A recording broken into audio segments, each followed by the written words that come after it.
Okay, right here we can see she lists on the, this is again the list of cellar improvements.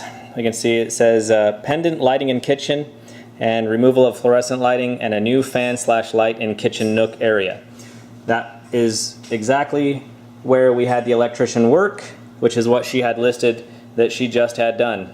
That was all faulty wiring.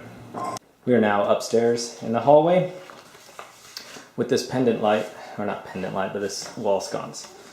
We had issues with this and another one, which is over here. This is a three-way switch, and these are three-way switches. However, when you turned the one switch on and then the other switch on, the light here would flicker uncontrollably. And if you turned off this switch over here, this light here on this side would not turn off. You could do anything you wanted with this switch and you couldn't turn off this light. Even when both lights were in the off position, this bulb here would flicker.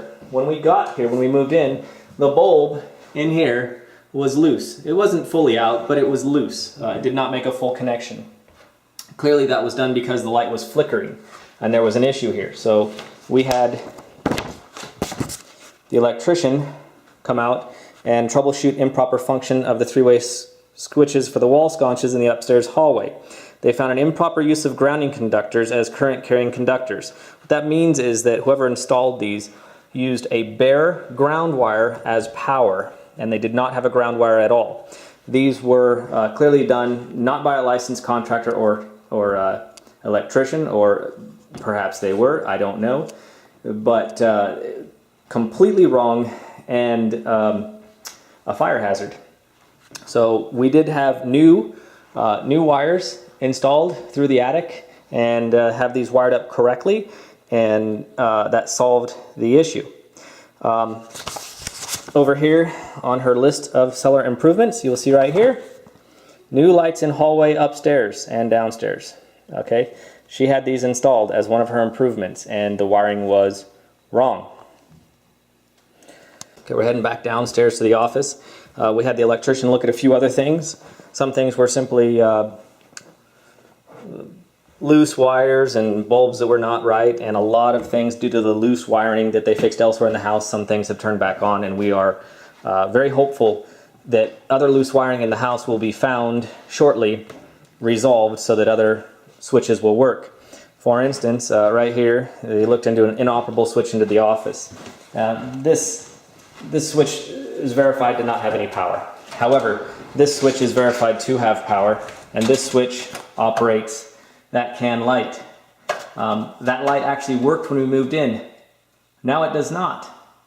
We can't figure out why. The electrician traced the cables down to the garage and wanted to break open some drywall to figure out where they went. We opted to not do that at that time.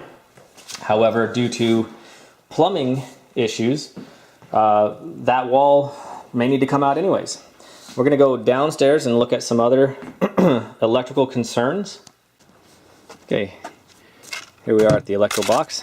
The first day I was here, dealing with a lot of electrical issues. On the first day I got the keys. This is what we found. Okay, and then the electrician came out and confirmed why we were dealing with this. This is the main breaker here. This is a Challenger box. This is a Challenger breaker. These breakers here are GE. These are not for use in a Challenger panel. They do physically fit, but they don't fit correctly, and it causes problems. This breaker here is completely wrong and loose. The only thing holding it in is this panel here. This is actually a fire hazard and needs to be removed completely. This breaker down here is to a sub panel. This was on. All these breakers were on. No issues that it looked like. And we pulled out the panel and had the electrician check everything. There's no burned cables, and we had PG&E out to check everything on their end, and everything was fine. What we did find was the sub panel, this is actually to the sub panel in there, which was added later. This breaker was not making a full connection because these are the wrong breakers for the panel. So I removed, after disconnecting the master, I removed all these breakers, cleaned them, and reinstalled, and this one was loose. I tightened it up, and we got power. We got power to the sub panel, and because everything in the sub panel was actually not working. So I asked the electrician what it's going to take to fix this. Because this is a Challenger box, it's no longer made. They were bought out, and there's nothing wrong with the box physically, but this master breaker here is no longer made. You cannot get them anymore. Because of this, when this fails, we will not be able to have power to the house. We will not be able to get a new breaker. These are serviceable items. They should be replaced every so often. This is already 21 years old. Because of the age and that we cannot get a new master, he recommended replacing the entire box, breaking out the stucco, and new box, new breakers, new panel. The estimate for that was $5,000.